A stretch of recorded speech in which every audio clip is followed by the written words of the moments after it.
Today, we carry a letter from a troubled soul. Poor thing. Bless their heart. But denial looks dreadful on them. Darling, you know I live to stir the pot. Oops.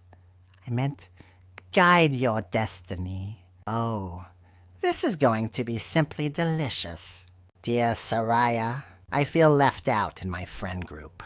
When I stand up for myself, they call me too sensitive or dramatic.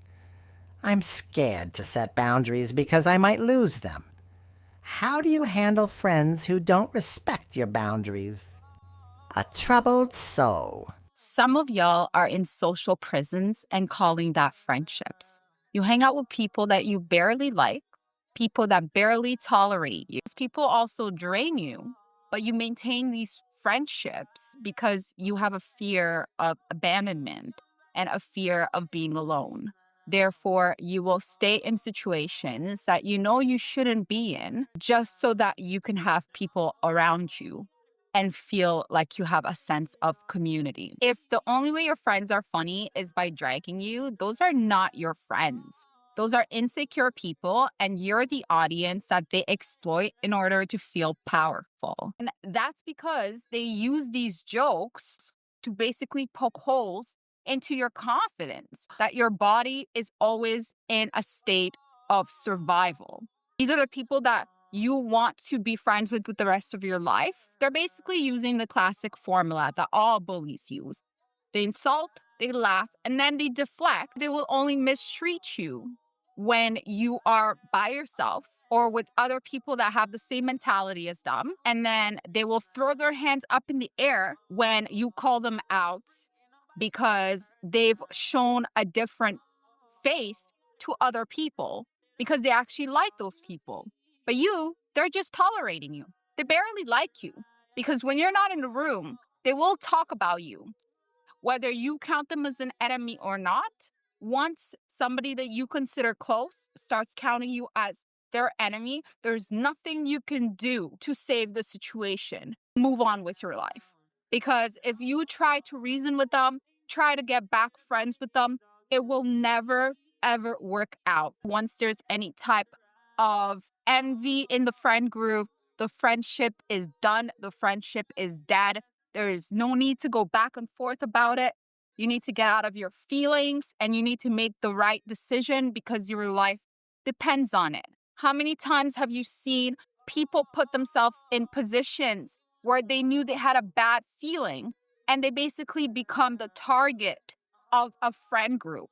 That feeling you feel when you're around these people, it's really your body telling you that it is in survival mode and it needs you to make the right decision to survive. And that is by leaving that friend group, and you will find better people. You feel like you're stuck in that situation for the rest of your life.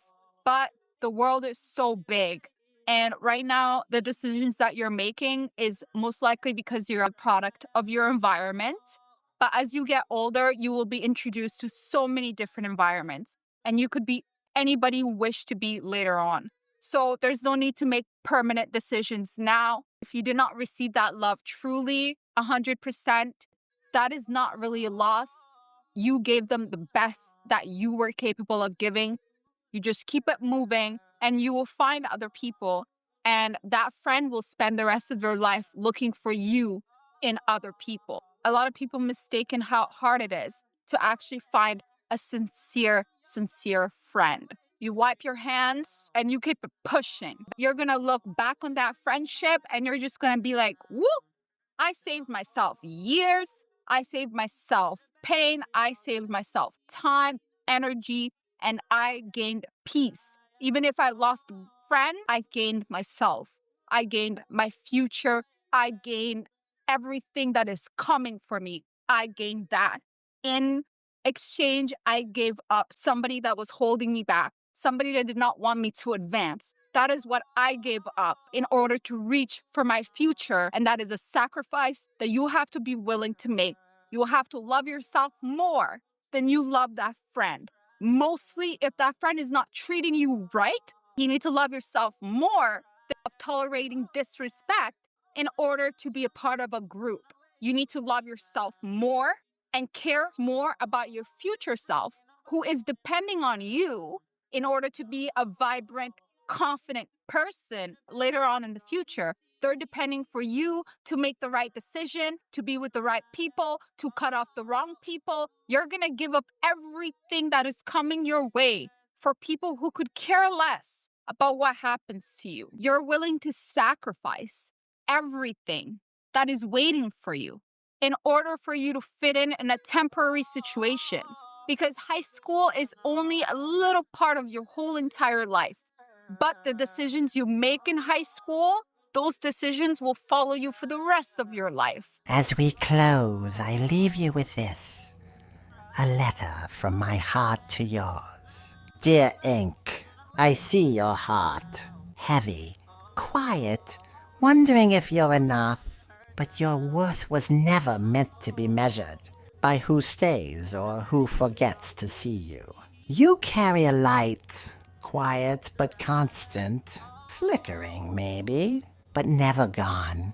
The right ones will recognize it. They'll lean in, not turn away. They won't ask you to go quiet, just to keep their comfort. So guard that light. Hold it close. And if no one has told you lately, I see the part of you that holds all this pain, all this beauty. I see the ink, the silent proof that you've been writing your story, even when the page was heavy, even when no one was reading, even in silence. Darling, you're still here. Well, color me flattered. Clearly you have exquisite taste in chaos. Welcome to the, family, if you will. So, got a tragedy. That deserves a spotlight. A love story that crashed and burned. Please don't be shy. Send it my way. Think of me as your fairy godmother of drama. Minus the wings. Until next time, my deliciously unhinged darlings. Signing off with love and a little bit of judgment. Seraiyah, Seraiyah, oh, Seraiyah.